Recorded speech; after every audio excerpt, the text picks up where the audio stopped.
Assalamualaikum warahmatullahi wabarakatuh. Hai adik-adik, apa kabar kalian hari ini? Semoga kalian sehat selalu dan luar biasa. Perkenalkan, nama saya Karsa Juliani dengan NIM 131231022. Saya dari Prodi Pendidikan Guru Sekolah Dasar Universitas Ngudi Waluyo. Sebelum memulai pembelajaran, kakak absen terlebih dahulu ya. Coba lihat kanan dan kiri bangku kalian, apakah ada yang kosong? Jika tidak, berarti berangkat semua ya. Tidak ada yang kosong? Ya, alhamdulillah berarti berangkat semua ya adik-adik. Dan setelah ini kita akan menyanyikan lagu Garuda Pancasila bersama-sama ya. 1, 2, 3. Garuda Pancasila, akulah pendukungmu, patriot proklamasi, sedia berkorban untukmu. Pancasila dasar negara, rakyat adil maupun sentosa, pribadi bangsaku. Ayo maju, ayo maju, maju, ayo maju, maju. Setelah menyanyikan lagu Garuda Pancasila, kakak punya ice breaking nih, nanti kalian tirukan ya bersama-sama. Tangan diputar-putar, bertepuk tangan. Tangan diputar-putar, peganglah bahu. Tangan diputar-putar, peganglah lutut. Digoyang-goyang, digoyang-goyang, digoyang-goyang. Tangan diputar-putar, bertepuk tangan. Tangan diputar-putar, peganglah bahu. Tangan diputar-putar, peganglah lutut. Digoyang-goyang, digoyang-goyang, digoyang-goyang. Nah, adik-adik, di sini kita akan belajar mengenai bab 4, kelas 4, meliuk dan menerjang. Sebelumnya, kakak bacakan tujuan pembelajarannya terlebih dahulu ya. Nah, tujuan pembelajarannya yaitu pertama, mengidentifikasi ide pokok dan ide pendukung pada paragraf. Yang kedua, berpartisipasi aktif dalam diskusi. Yang ketiga, melakukan wawancara dan menuliskan laporannya. Yang keempat, menggunakan adik Simba untuk menyusun tulisan. Nah, selanjutnya kakak akan membacakan teks dengan judul Dikenal Karena Menari. Disimak dengan baik-baik ya. Desa pertama adalah Desa Olehsari di Banyuwangi, Jawa Timur, yang terkenal dengan tari sebelang.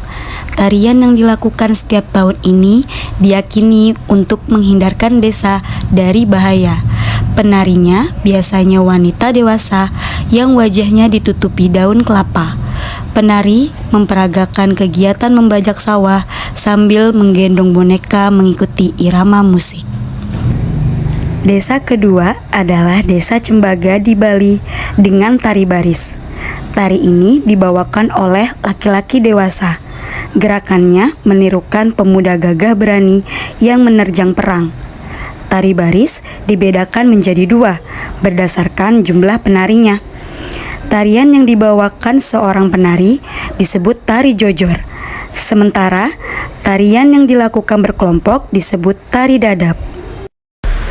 Selanjutnya adalah Desa Barikin di Kalimantan Selatan dengan tari baksa kembang.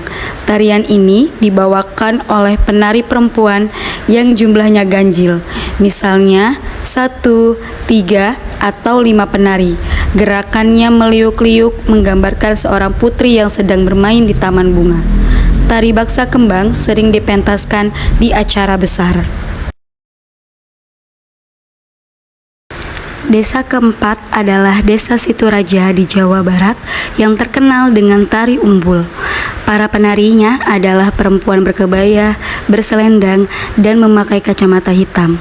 Gerakannya gemulai, menggoyangkan badan, dan sedikit menirukan gerakan pencak silat.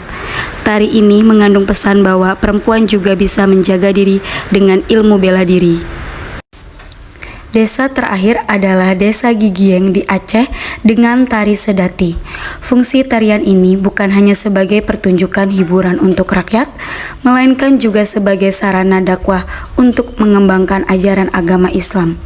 Tari sedati dibawakan oleh 8 pemuda. Gerakan yang dibawakan menggambarkan seorang syekh bersama para pembantunya. Nah, adik-adik sudah menyimak dan mendengarkan kan cerita yang tadi kakak bacakan, Dikenal Karena Menari. Nah, setelah itu kita akan mencari ide pokok dalam teks tersebut. Apa sih ide pokok itu? Ide pokok adalah hal utama yang ingin disampaikan. Oleh karena itu, ide pokok disebut juga gagasan utama. Nah, setelah itu ada juga ide pendukung. Apa sih ide pendukung itu? Ide pendukung adalah informasi tambahan yang menjelaskan ide pokok. Jadi, ide pendukung disebut juga ide penjelasan. Nah, setelah itu kita akan menentukan ide pokok dan ide pendukung pada teks Dikenal Karena Menari. Pada paragraf pertama, ide pokoknya, desa pertama adalah Desa Olesari di Banyuwangi, Jawa Timur, yang terkenal dengan tari sabelang. Untuk ide pendukungnya ada tarian yang dilakukan setiap tahun ini diyakini untuk menghindarkan desa dari bahaya. Penarinya biasanya wanita dewasa yang wajahnya ditutupi dengan daun kelapa. Penari memperagakan kegiatan membajak sawah sambil menggendong boneka mengikuti irama musik. Nah, untuk paragraf 2, 3, 4, dan 5 silahkan dikerjakan di rumah ya untuk memperdalam ide pokok dan ide pendukungnya. Nah, pada gambar ini ada kamus besar bahasa Indonesia. Yang pertama ada tari, memperagakan, menerjang, meliuk, mementaskan, dan gemulai. Kalian bisa pahami atau catat untuk kamus untuk kalian. Nah, setelah itu kakak akan menjelaskan tentang apa sih itu kalimat persuasif. Kalimat persuasif merupakan salah satu jenis kalimat yang dipergunakan untuk meyakinkan, mengajak, merayu, atau membujuk pembaca supaya melakukan perbuatan atau tindakan yang dianjurkan oleh penulis. Apa sih ciri-ciri kalimat persuasif? Ada yang tahu? Tidak? Ya, saya bacakan ya. Ciri-ciri kalimat persuasif antara lain bersifat ajakan, menggunakan tanda seru, biasa dipakai dalam iklan atau himbauan, sering menggunakan kata ajakan seperti ayo, mari, marilah, dan sebagainya, dan ditulis dengan pilihan kata yang menarik agar gampang diingat. Nah, di sini kalian melihat kan ada gambar poster. Nah, tunjukkan warna Indonesiamu. Kalimat pada poster di atas bersifat mengajak. Kalimat tersebut berusaha meyakinkan atau membujuk orang agar mau mengikuti isi atau pesan dari kalimat tersebut. Kalimat seperti ini disebut kalimat persuasif. Nah, selanjutnya ada wawancara.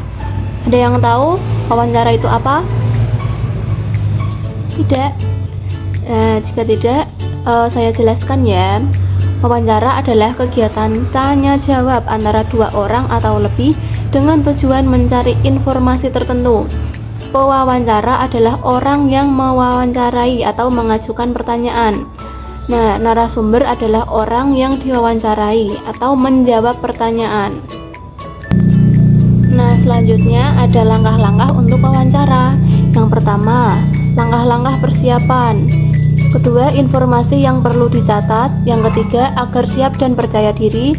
Yang keempat, sikap saat wawancara. Yang kelima, cara berbicara. Yang keenam ada bahasa tubuh dan penampilan. Yang ketujuh ada isi laporan dari wawancara. Nah, anak-anak, pembelajaran hari ini sudah selesai ya. Apakah ada yang ingin ditanyakan lagi? Tidak, jika tidak kakak akhiri ya. Sebelumnya kita ice breaking terlebih dahulu.